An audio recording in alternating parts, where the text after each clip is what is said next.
Welcome to the Mining Pulse, checking the heartbeat of Africa's mining. Every week we gather the specialists, run the diagnostics, and give you the market intelligence you need. What's running hot? What's flatlining? What are the vital signs telling us? Graham and I have been waiting to record this episode, so I'm very happy to have Waldo Boshoff with us. Waldo is the Chief Technical Officer for Optix Africa, a global technology pioneer, founded 26 years ago, and operating in over 70 countries with a single driving purpose, no pun intended, getting people home safely.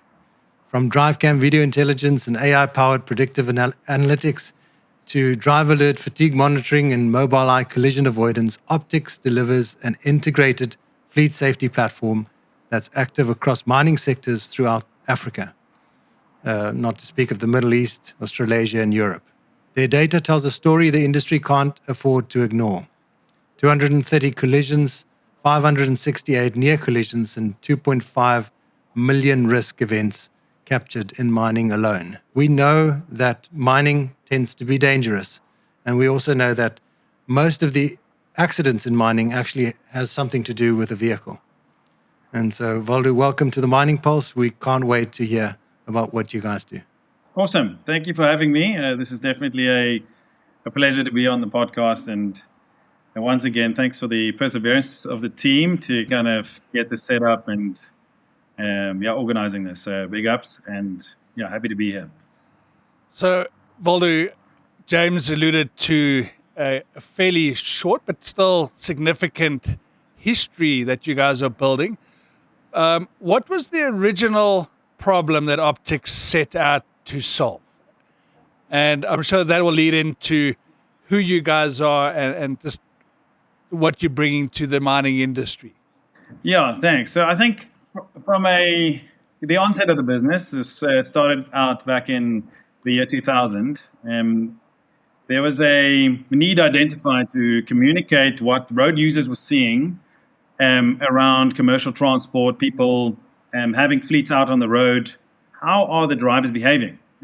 Ultimately, what is the sentiment out there? And this aligns actually to the root objective of Optix, which is to get people safely home. And this is to really understand what those driver behaviors are. Now, back then, the only way to report this was not through video technology at the time. It was through a sticker at the back of the vehicle that kind of indicated a report my driving, drive report number.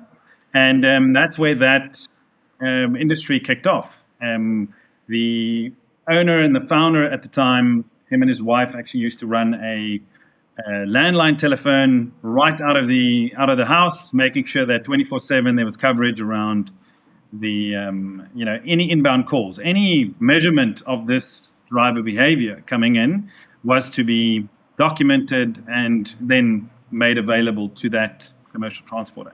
So that's the humble beginning of measuring of behaviors. Now, since then, the technology has shifted. It shifted a number of times. I think you've seen the advent of telematics companies. You've seen the advent of video telematics. And that's what we're here to talk about today, is how we've taken from that initial humble objective, we've taken it into how do we measure at scale drivers globally, in their fleets, in their different industries, how can we identify these risk leading indicators where we see outcomes, but ultimately the outcomes are only a symptom of the indicators of risk that we can see. And that's the driver behavior monitoring that we're going to talk about today. I must be honest, I've actually phoned those phone numbers many years ago a few times. So I'm glad to see that at least somebody used that information a few years ago. Yeah, since then there's still around 40,000 of those stickers out there today. It's not a reporting channel that's by any means changed, but it definitely has it's become one of many tools in the toolbox. We're going to chat around the safety approach, and Optix has looked at, I think it's 3 frameworks, the reactive side, the proactive, and the predictive capabilities. can you sort of explain those in the context of leading into a bit more around the AI side of it? And I'm sure that is what these frameworks are for. Yeah, thanks. So I think reactive, if we think about safety in the transport industry in general, I mean, there's a couple of milestones where safety has kind of really jumped up. And some of the most impactful safety initiatives have kind of come from simple innovations. For instance, Volvo bringing out the seatbelt. This is a life-saving invention, but true to its word, it's really a reactive thing. You're already in a position of the vehicle has lost control. Any safety initiative at that point, an airbag would fall in the same category. Kind of your anti-lock braking systems, trying to prevent that loss of control. I think that from a reactive perspective, that's been where a lot of the breeding ground of safety solutions have been. Then we move into kind of the proactive side, where you're trying to prevent the loss of control of this vehicle. You're trying to proactively look at safety, and that's where a lot of the video telematics, looking at an AI dash cam, looking at something like a drive cam system that looks out at the driver continually and proactively prods them, gives them guidance around where they can improve and where they can essentially step correctly.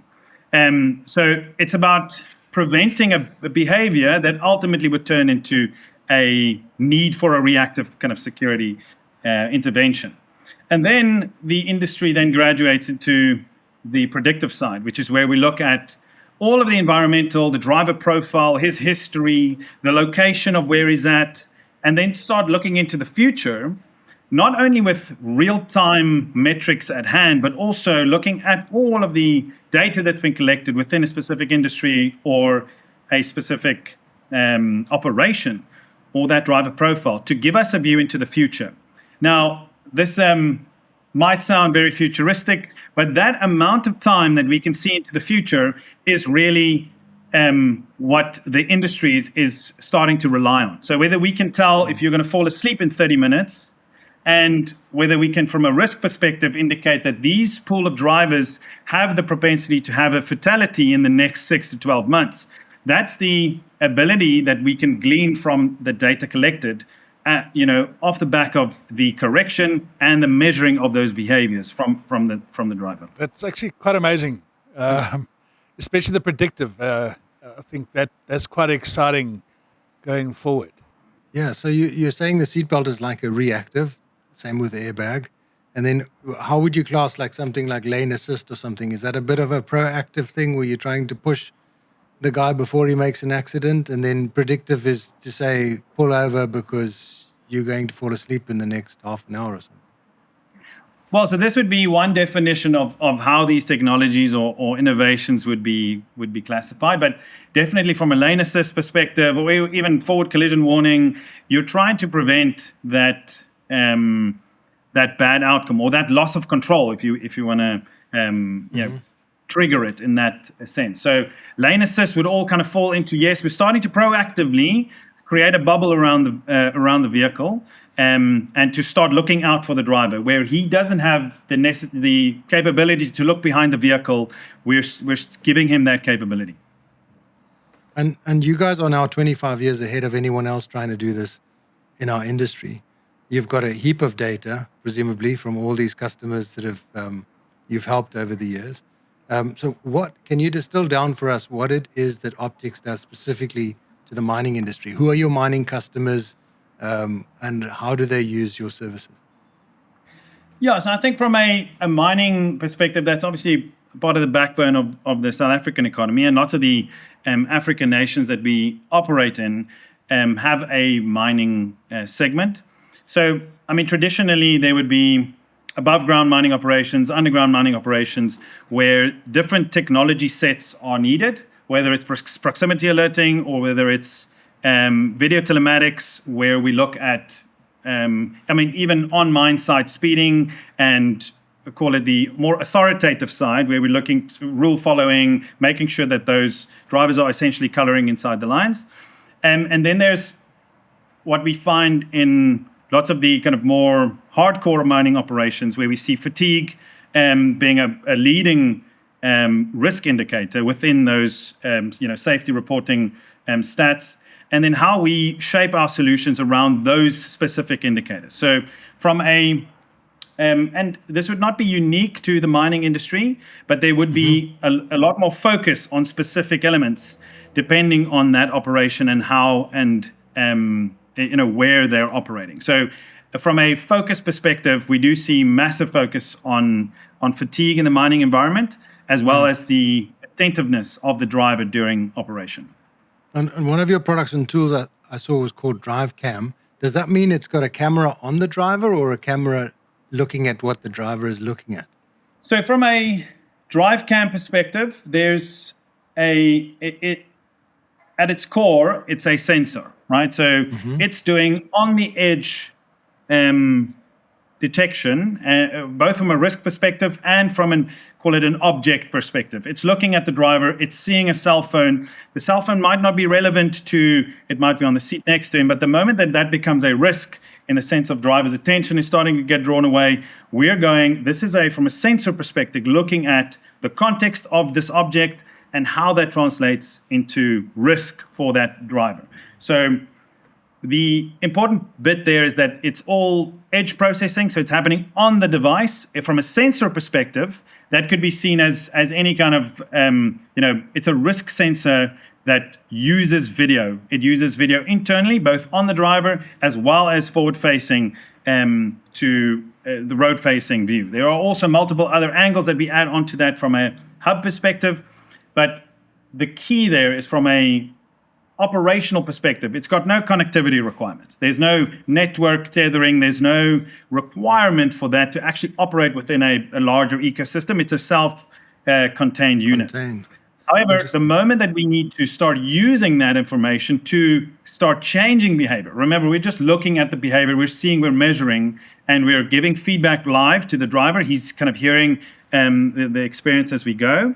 But ultimately, we need to use the information that we've measured to start changing behavior, to start changing the potential outcome that could be on that driver's path.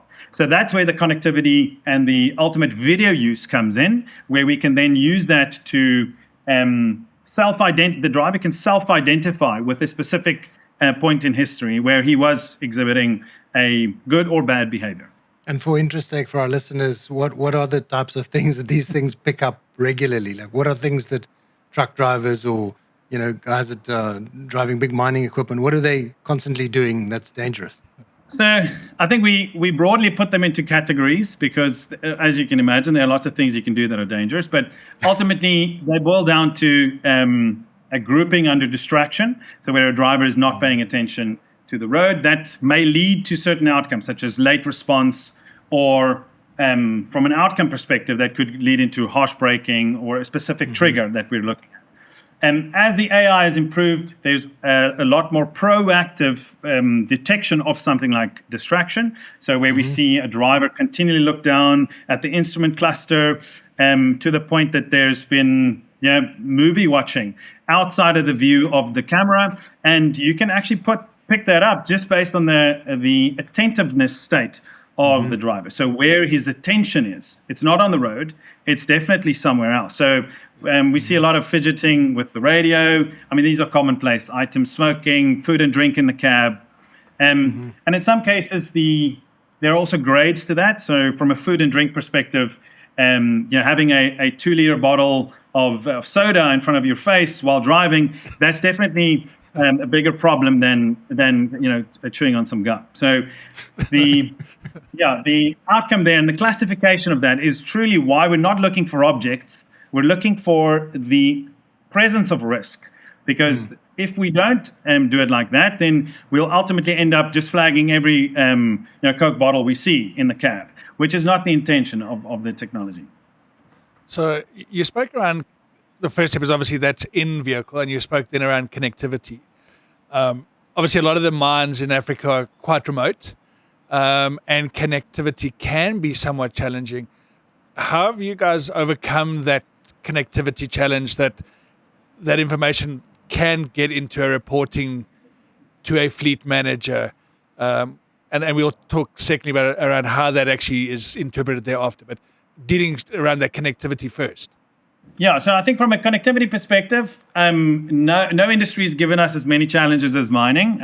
The moment you go underground, you put in a very specific way to communicate. I mean, even right down to the amount of bandwidth that can be used. So in some cases, we need to deploy solutions which give us a leaderboarding of risk underground, rather than giving respecting the network that we're on. Instead of pushing video, we're pushing just the alert and making sure that there's an indication to follow. So once again, above ground, there would be a myriad of different solutions there as well, piggybacking off of a satellite connection, making sure that those are as real time as needed. Now, what's I think an important paradigm is, as we look at in-cab sensing, we are giving, and that's the first line of defense, right? So this happens regardless of any connection. So that amount of feedback to the driver, to the point that we have a seat rumbler on the seat in the case of a driver falling asleep, we're actually trying to critically intervene at that point. So that happens within the 1.6 seconds that's configured, making sure that the driver kind of regains control.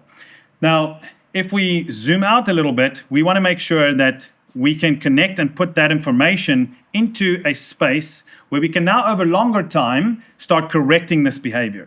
We can't, for instance, if someone is not wearing their seatbelt, there's a behavioral element to that, which we want to make sure that we're correcting that as in the moment as possible, but it's also a systemic thing. So the training, the coaching that goes with that behavior needs to be perpetuated, not only today, but in time. So there's a real-time requirement, and that's done offline. From a online perspective, the onus moves to a little bit more medium term. We want to make sure that a coach sits with the driver regarding his efficiencies or inefficiencies from a safety perspective.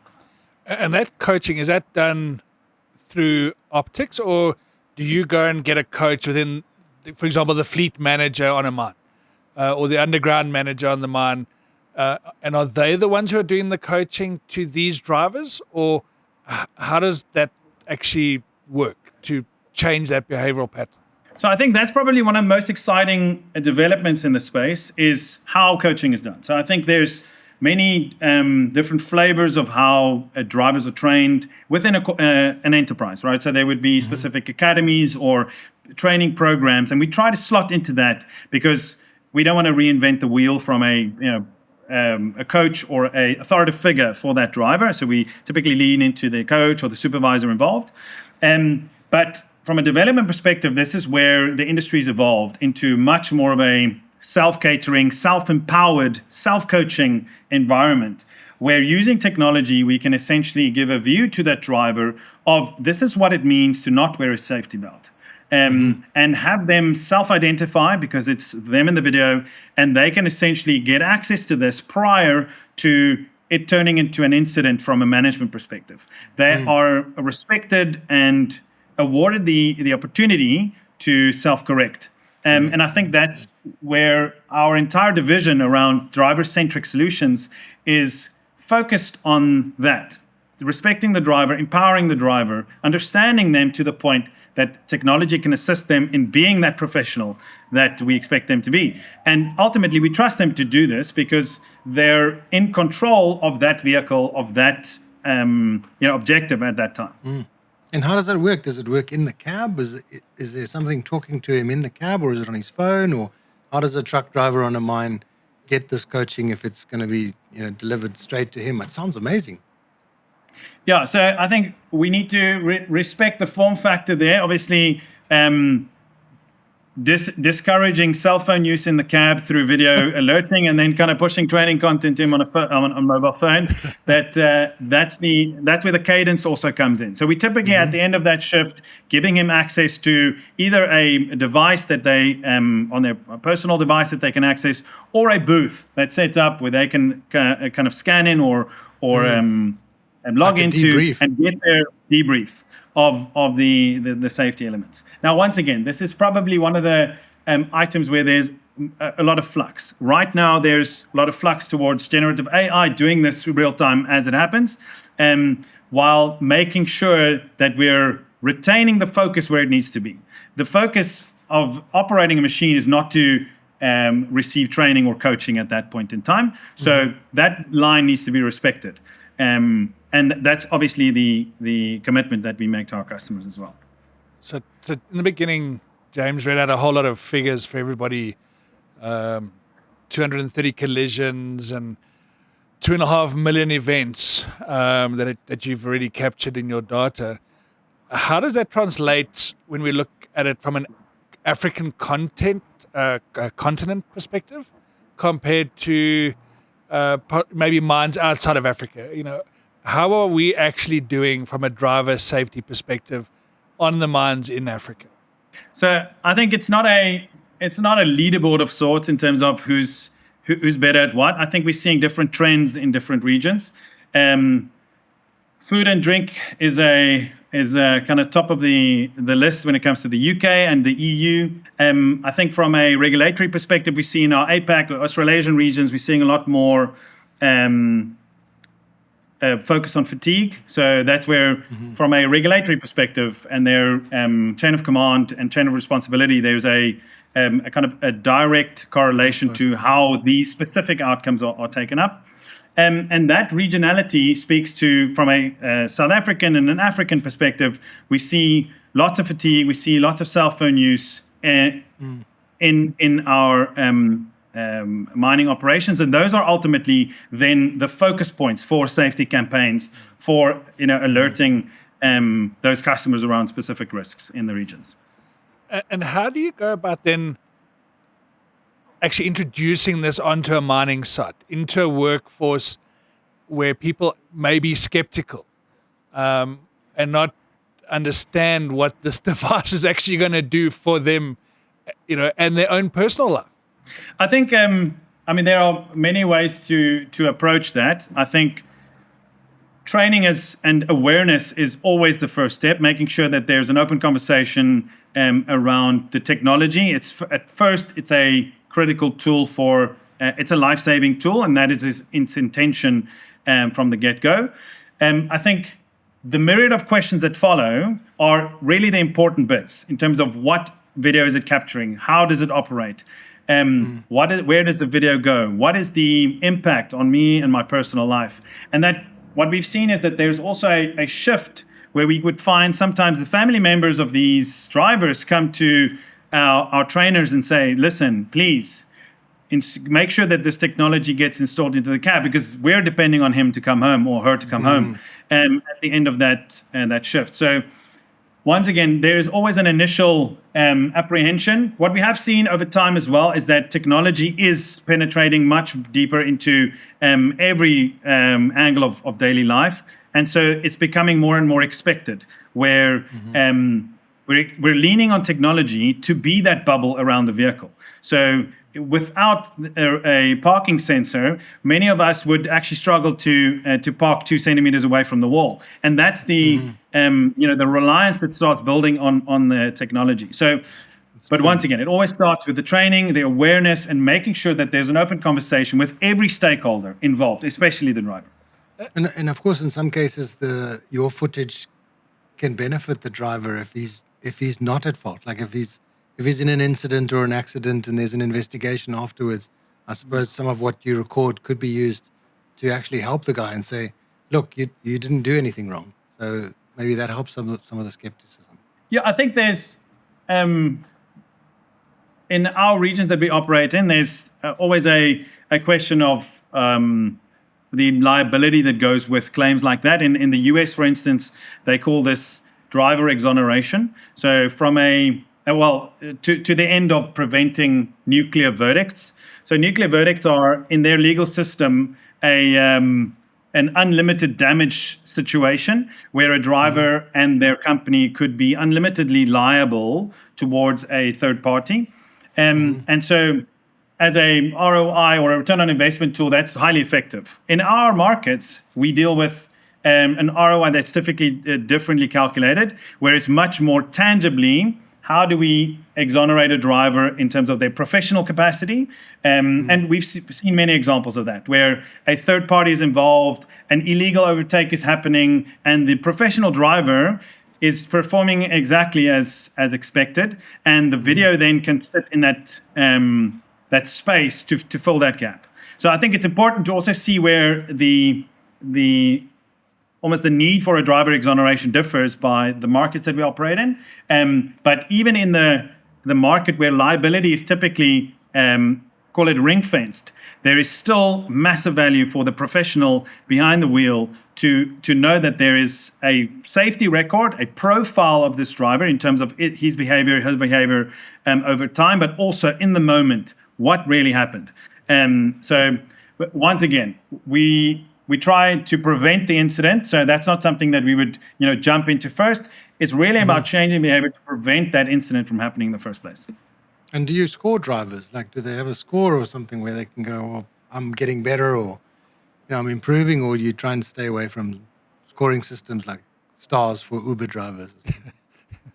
I think driver scoring is a fundamental part of how a driver fits into his collective, but also from a organizational perspective, there are different focus areas on specific behavior. So every score of a driver is associated with the events and the risks that have been picked up in a specific timeline. So typically that's a 90-day period where we're looking at the history of this driver and seeing how he's improving or how his profile is worsening, and taking into account the organization's focus areas. So for instance, smoking in a hazardous material or a petrochemical industry is, it's obviously a highly scored and potentially, it is a dangerous offense. And those are the exact kind of focus areas where companies would essentially feed back into our framework and our system that their drivers are essentially evaluated and improved and trained in a specific way. Because no industry or even players within an industry would do that in the exact same way. So we've spoken a lot around, obviously, exactly how the product is working. If there was a mine somewhere in Africa, a junior miner maybe, or even a large-scale mine, one vehicle to 1,000, for example, how affordable is it to actually put these into a vehicle based on scale? I mean, where does the real ROI actually start to come into effect for miners in Africa? So I think we've seen miners of various sizes pull the return out of the product that they need. So and what we typically see, smaller operations or smaller owners that deploy the solution, they lean heavily into the product features, which would be, being able to jump onto live video, being able to look at the event as they happen, why haven't you worn your seatbelt? And each of those would have its value that it contributes, whether in reduction in accidents or damage reduced or reputational damage. And once again, there is a myriad of items that would, for a smaller owner, be that buying moment that essentially says, this is the right price, this is the right outcome that I need for my business. From an enterprise perspective, we see that, yes, in the operations itself, they're looking at the product features, they're using the product features, but it ultimately unlocks when you're able to standardize between operations, how it is evaluated, where the risk is coming from within specific regions, or whether from a regulatory perspective, the risk needs to be amended or addressed in a specific way. So we typically find that the ROI model, even though it relies on the same fundamentals, would take a different shape as we enter the enterprise space. And we're seeing multiple mines, multiple operations, contributing towards that globalized scorecard of sorts. Waldo, can you give us an example of an instance or a mine where you guys have started providing your services and you found your data revealed something that has really changed how that operation now manages their safety? Is there something that comes to mind that you can share with our audience? Probably many things. So I think something that pops to mind is in one of our Australasian mining rollouts. One of the key challenges was the question around downtime, or call it your break time within an underground environment, where there's a specific ecosystem around how those breaks are taken. And we rolled out a new fatigue technology, which it comes with a couple of benefits, like alcohol detection through video, which we will chat about hopefully a little bit later in the video. But Wow.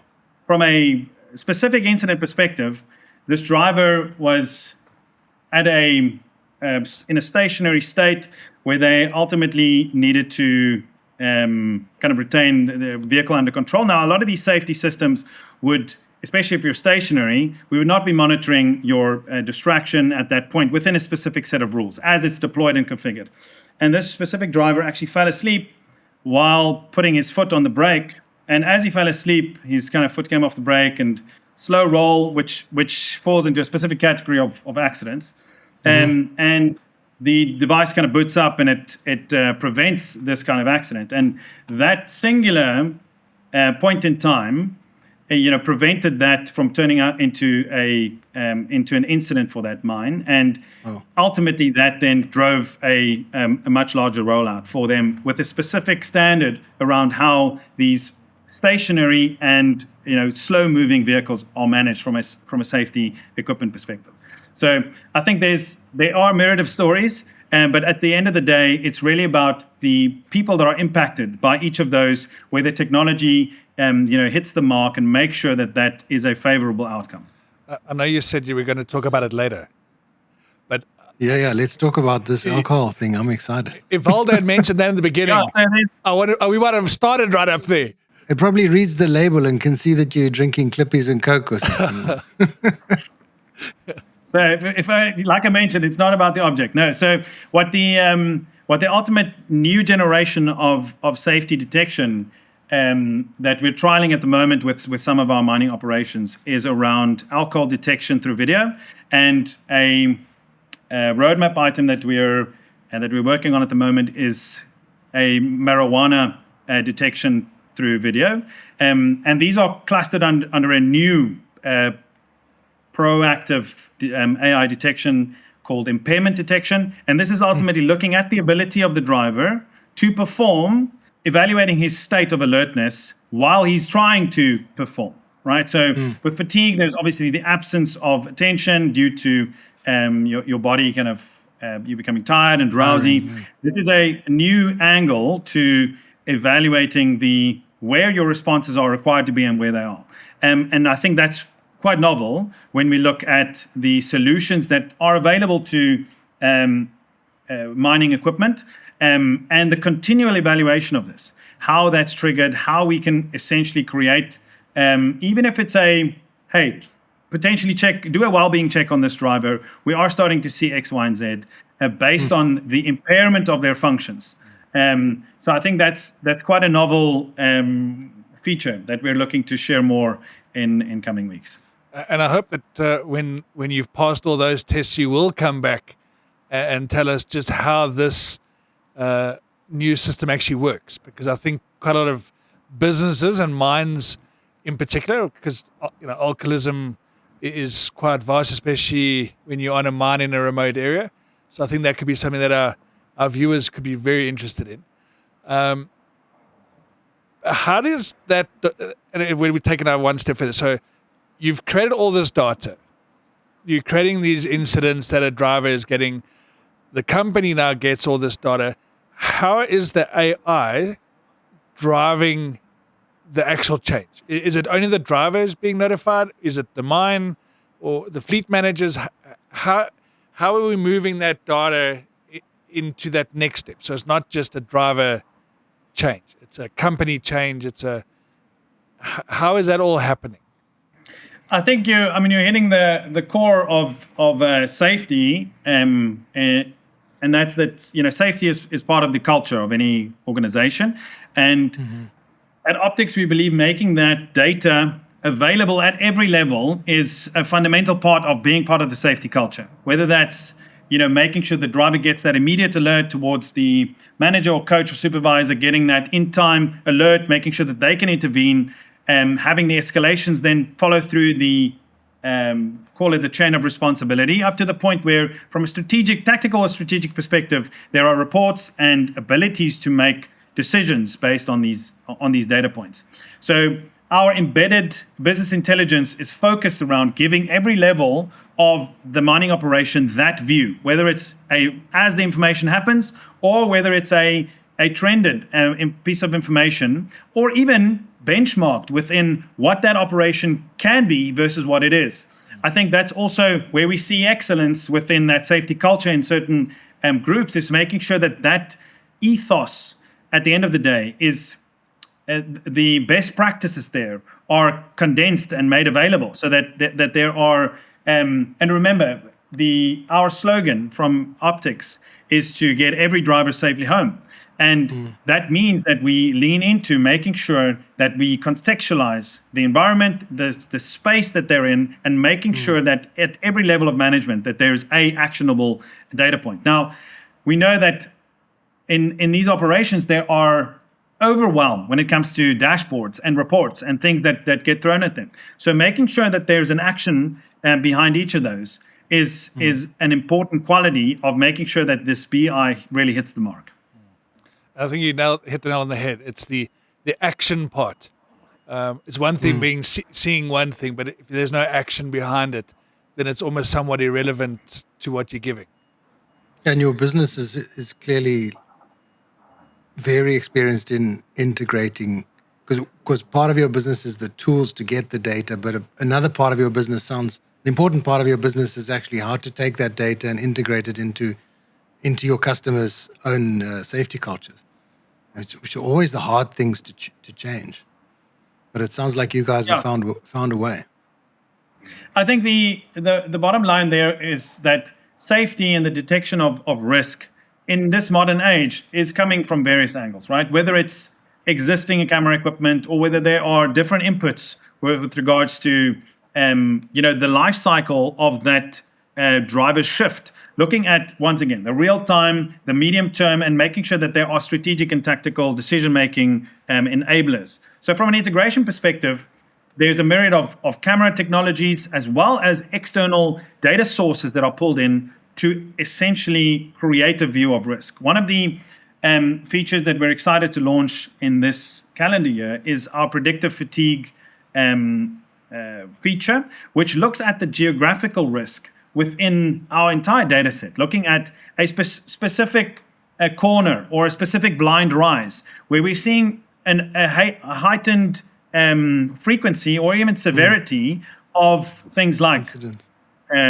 collisions or fatigue being present. And that's exactly how that integrated approach really allows us to facilitate a decision in the moment. The big buzzword in mining, and we hear it often, is ESG. But how does Optix Business Intelligence Platform help mines connect their fleet safety data into those reporting requirements? So from an ESG perspective, I'm going to drive it slightly into a different direction. So from a social impact perspective, if we look at the number of incidents, potentially fatal incidents that Optix has prevented over the last running 12 months is 81,660 potentially fatal incidents. Now, obviously from a social impact perspective, that affects a lot of people. That's massive. Whether that's one person in cab or potentially number of people on the road, public roads, that would be affected by that. Now, looking more at the sustainability side, from a reporting perspective, we do look at the impact both from a training perspective, both from a emissions and the usage of assets. But ultimately, our reports with regards to ESG would become a supplementary offering towards that primary social impact, which is that's our primary goal, and it quite easily rolls down to the behavior of the driver in the cab, the way that he treats the equipment, the way that he ultimately affects an ESG KPI, such as fleet emissions. Can you just repeat that number one more time? 80. So over the last running 12 months, Optix has intervened and prevented 81,660 potentially fatal accidents. And those are all, maybe just to put context to that, we currently process around 55,000 human-reviewed fatigue clips through our center in Cape Town. Here, the video is streamed in. We're putting a set of operators and essentially ensuring that there is a conclusive outcome with regards to the fatigue leading indicators that we may see. Now, this allows us to escalate that back to either a mining operation or a road transport company that allows them to take action. So the last thing we want to do is to have a driver in isolation be alerted that he's being fatigued. There needs to be a superior or a chain of responsibility that's alerted around this incident in real time. So from each of those clips that are being reviewed, there's essentially an indicator and a flag that we indicate where this has now essentially created an opportunity for us to remove the driver out of a situation where he would have, as per our prediction, been in a potentially fatal incident.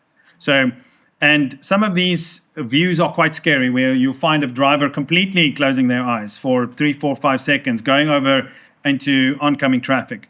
And those are exactly the kind of incidents that kind of make us keep doing what we're doing.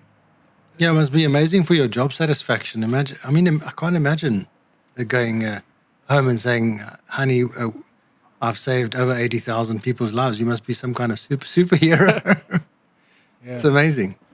Well done to you guys. Yeah. It's phenomenal. No, I think when I joined Optix, unfortunately, I wasn't there in the beginning when it started, but I recall, sitting with the CEO, Steve Ford, at one of the safety conferences out in California, and looking at Optix and the value proposition and being quite jealous. I think it's and now being part of that for the last 4.5 years, that's been an amazing experience. Looking and living with people that are extremely passionate about safety, not on only a detection or a technical side. What is the score for smoking in this industry, but also looking out for that driver, the well-being, the life cycle, the driver-centric side of what we're doing. So focusing on the human, making sure that there's an evaluation, but at the same time support and empowerment of that change, and then ultimately being able to reap benefits like this KPI. Now, this is a very ultimately, that's the kind of things you want to take home to your wife and kids and say, hey, this is what we've contributed today. Well, and you guys are a global company. So, I mean, roughly what percentage of your business is first of all, globally in the mining industry? And then secondly, how would you, if you don't have the numbers, just a guess as to how much of that is in Africa compared to the rest of the world? So we currently operate in 72 countries. So from a scale perspective, our devices are spread across various industries. If you're looking for the stats in terms of business versus risk, there's definitely an uptick in the risk or the behaviors that we're seeing from mining, simply because it's typically lower speed, the environments that are a lot more harsh that we see. So, triggering in terms of external factors are much more prevalent. But from a business perspective, I would say that's around 10 to 15% of our rollout. In terms of the units that we deploy are currently in the mining industry, private mining, yeah. And a lot in fleet management, I suppose, like transport and regular trucks taking goods and stuff to ports and to. Yeah, so I think some interesting stats between these verticals is the amount of collisions between the different industries that we operate in. So freight being one of them, hazardous materials, passenger transport, LDVs. We actually see the highest number of collisions per device out of passenger. So from a safety program perspective, that's where a lot of our focus is, making sure that there's the right kind of training, the right kind of material towards that industry. But at the same time, if we focus on mining, we see the leading indicators there being cell phone use, being distraction in general, as well as the fatigue onset that comes with it. I love your motto of wanting to bring every person home safely. But often when you're in a big yellow Caterpillar, you feel indestructible. There's a sense of power when you've got so much steel around you, and almost like, no one can touch me. But then that same truck driver has to get in a Uno or a VW or something and drive home at the end of a shift. And sometimes that's where the risk is. You still have just to get home, right? Yeah, I must say I haven't been an operator on a mine in a big yellow piece of equipment, but I'll believe you that you feel indestructible. You do, and it's not that driver that's at risk, but it's the guys in the LVs around him that's really at risk if he falls asleep. And I think that's why the tailored safety programs against each of those types of equipment. Now, once again, what we've been able to achieve with Optix using the data is to be able to evaluate a driver towards their strengths and weaknesses. And I think this ties into a little bit of the training and the way that training and coaching can happen on site.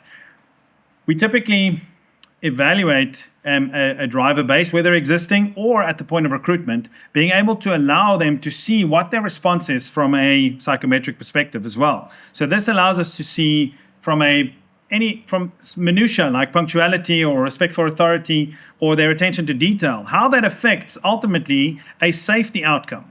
And that allows us to position whether an operator should be in the LDV fleet doing a specific kind of operation or whether they should be on the coal face, as it were. So the ability to position that, especially when it comes to the ability to retain concentration, is if you're doing monotonous work over and over, that person may have may struggle over time to retain his attentiveness and result in distraction or even fatigue. So, and those are all more human elements that look at this life cycle of the driver. So essentially being able to advise through our Understand Me product, the strengths and weaknesses and acknowledging those weaknesses, and then providing training towards the driver, towards his weaknesses, making sure that there is a understanding of what this driver needs to thrive within the operation. Just a thought I've had now, Waldo, is between yourselves and I'm sure that your other competitors, you all hold a lot of data. Is there a responsibility at some point for all of you guys to come together within various governments and start to try and influence road safety?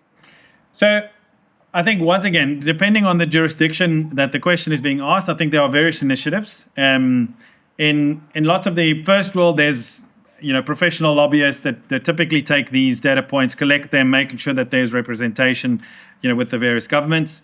I think from a data sharing perspective, there's definitely an appetite to bring this together, because ultimately, that geographic portion of the map that has an elevated risk profile, that's not something that to be kept under a lid.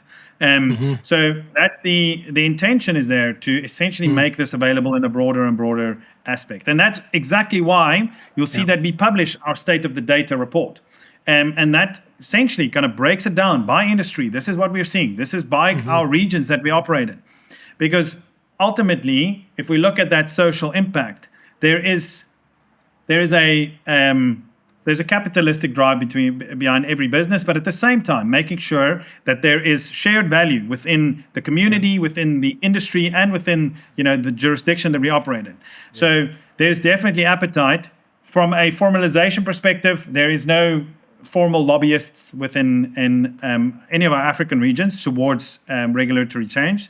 There are conversations, there is participation, but I think there's not really a formal channel to bring that together. So yeah, that's definitely a point of improvement. It's a good question, Graham, and I think there would be consistent messages probably for it doesn't really matter. It could be across industries, across these verticals. There's certain behaviors and things that are bad behaviors or good behaviors when you're driving, irrespective of which industry you're in. And so if there's some learnings that the world as a whole can learn from it, that's great. But I think what Graham's alluding to is probably things like in the transport or logistics industry, if there's a certain bend in a road somewhere in California that has a lot of incidents, it would be useful for people outside of your customer base to know about that bend. Maybe the government can do something about it and make a change to it or something. So it's cool to see where this goes. So Waldo, to bring it back to mining, our audience is typically mining professionals, mine managers and CEOs, responsible people that look after a mine or multiple mines. So if you had to speak for a moment, and you can be a little bit promotional here if you want, but if you had to speak to a mine manager, every mine manager has safety at front of mind. I mean, they are ultimately responsible for the safety of their people, and I haven't met a mine manager who doesn't take safety seriously. So they take it seriously. But if you could talk for a few minutes to a mine manager who knows he has incidents, near misses, maybe even fatalities that's got to do with driver safety or fleet management, what would you say to that? And he hasn't engaged with someone like Optix to come up with a solution for it. What would be your message to that guy? Yeah, thanks, James. I think we were talking about regulatory items just now, and I think once you've seen some of these incidents and once you've kind of participated in investigations that go around them, you feel the need that this should be law, right? You should have a driver safety program. You should have a video telematics unit that has premium AI in it that can do these detections in real time and essentially make that life-saving critical intervention. And I think it's important to point out there that you will find AI and you will find AI. And I think from a camera perspective, we see that there are there is a myriad of solutions out there that may or may not draw attention to that exact outcome that you need. And I think from a drive cam and the solution that we bring, whether it's tagging on partners, bringing in various solutions to have that outcome as tailored by that operation, I think is quite a novel approach by Optix. And making sure that that technology stack is at all times being pushed from a development perspective to remain on the cutting edge of what we can do with the technology. I think something that can't be understated is simply the emotional impact that's involved with dealing with incidents, with dealing with fatalities, and being in a position where technology, from its intended use perspective, could have changed the outcome in this case. And that's why the urge is there to say this should be mandatory between specific industries, between specific operations, making sure that there is life-saving technology, the same way that safety belts have ultimately become mandatory for many years. Maybe a final question from me, Waldo, is you've gone already 25 years in the business. Where do you see the next innovation within the next 10 years going within driver safety? What's your prediction for the next 5 to 10 years within driver safety? I think that's a great question. I think it should be taken with a healthy dose of salt. I don't think any one of us expected how the world's changed over the last couple of years. But at the same time, I think there are some fundamentals that will not change. And I think if we look at the human error that's involved with almost most industrial accidents, whether that's in a mining environment or elsewhere, I think that element is core dependency. We can depend on the human being involved in the loop for the next 10 years. And I think as we look into the future, there's definitely a lot more solutions that are becoming available, which means those niche items that a customer's asked for that we weren't able to exactly satisfy, that's now become possible. And I think that's a really core takeaway. At the same time, if we look at things like alcohol detection, marijuana detection, that's really blown the lid off the art of the possible. And I think that's part of Optix's roadmap, is taking our customers on this journey to align with the next, with what's happening in the future. Oh, brilliant. Thanks very much. And I appreciate some of these mind-blowing figures you've given today, and I'm sure that'll get people thinking extensively around personal safety and getting every person home safely. So I really appreciate you driving that message home today. We know mining is dangerous. It kills people. It maims people. But we also know that the mining industry has a very, very long and strong safety culture. Yeah. And from the stats, we know that most of the incidents happen around vehicles.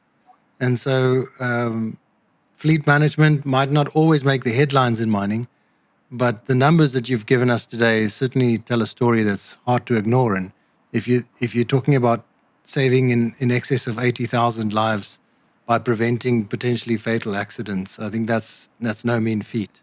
So, and that's just in the mining sector, or is that across all of your business? That's across our base, James. So that's Amazing. That's every event that we process and ultimately remove that outcome. But it's just from the Optix platform, just you guys.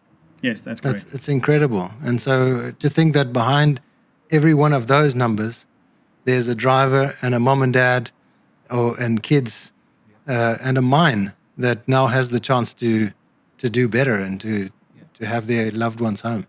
So we've heard today that the tools exist, the data's there, the coaching works. The only real question left is whether the industry is willing to treat safety as seriously as it treats productivity, which I think it does. Yeah. It's just nice that your message gets out there and more people know about what's possible. So thank you for joining us. No, big pleasure, and thank you for having me. And once again, I think thank you for caring about safety within this industry. And it's heartwarming to see that there are so many of our customers, so many of the big brands that are already aligned behind these initiatives, behind these campaigns, behind the technology, and ultimately this approach. So I think it's not for a lack of trying. I think everyone from the industry takes this seriously. I think sometimes there's making the right decision at the fork in the road, making sure that is the right decision. Ultimately, strategy impacts on the ground, and that's what we're here to essentially kind of show you guys the way. Thanks very much, Waldo, and thanks for joining us. Big pleasure. Thank you. To our listeners, thank you for joining us on the Mining Pulse. Don't miss a single beat of the industry's critical readout.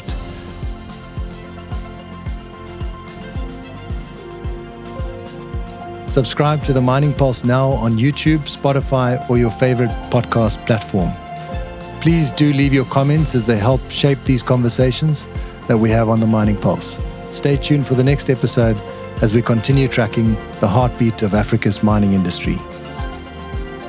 Stay sharp, stay informed, and stay on the pulse.